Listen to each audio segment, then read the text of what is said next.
you're done with that one, I want to switch over real quick. Yeah, go ahead.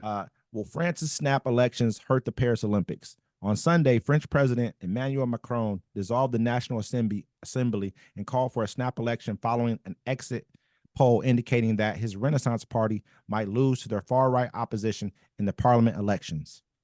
The decision comes weeks before the Paris Olympics and has left the city's mayor stunned.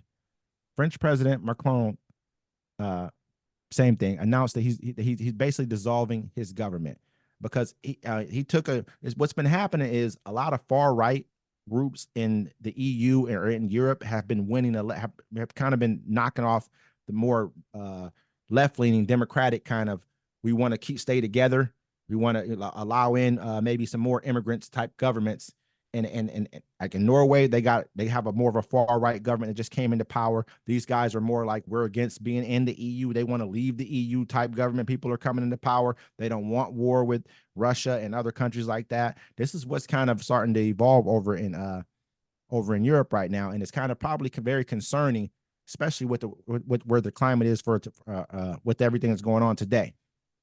And so Macron, I think he's trying to get ahead of it. He's just basically like, you know what? He's part of the leading party, but at the same time, I feel like he saw the writing on the wall. He's like, you know what? I'm gonna give everybody a chance to re-vote again. I'm gonna dissolve my party, and we're gonna see what the people want. That's a smart way for him to stay in power. Well, I mean, it's happening. You're right. It's happening all over the Europe, because I remember even in Ireland, dude, they had a hotel earmarked for housing 70 asylum seekers, and then an immigrant came and he killed 2 kids and a lady, and so they started rioting and having a riot there. They burned the hotel.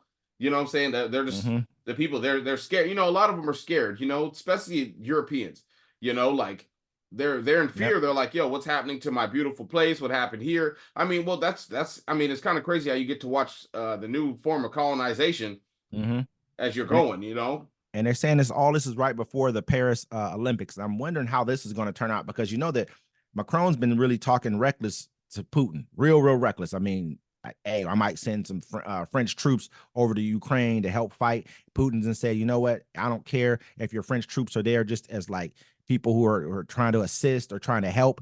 They're fair game. Now, Putin ain't going to do nothing at the Olympics. You know what I'm saying? There's too many different countries there. You bomb the Olympics, you know how many different country people you kill? Then you'd have everybody after you. Now, I say this, though. If Russia and China don't show up to the Olympics, America doesn't need to either. All right, you be like, Pac ain't here? Now I'm out too, homie. I'm out. Hey, I'm be honest with you. That's when you send in proxies. That's when you send in your proxy government, the Chechens or someone else to go do it. And you can step back and be like, hey, I didn't do it. It wasn't me.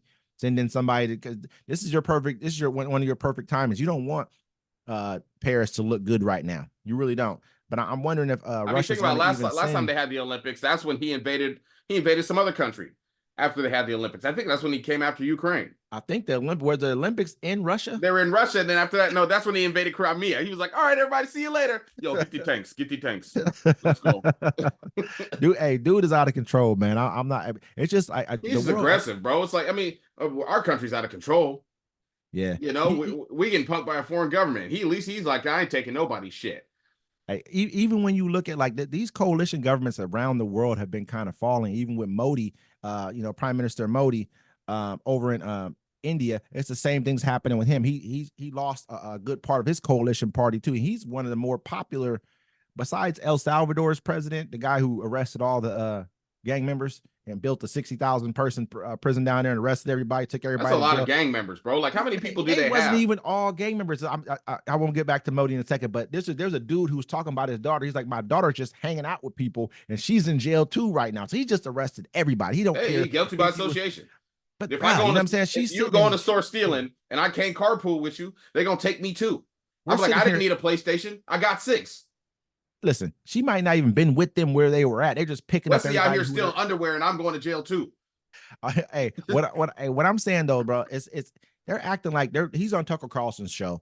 They're acting like this dude is the most famous, most popular president in the world right now. Everyone's pumping him up. He's giving him and Donald Trump are kind of like buddy, but not, I don't know if they've spoken or not, but I know they're like aligned together. Trump looks at all these dictators. He's like, I like what Putin do.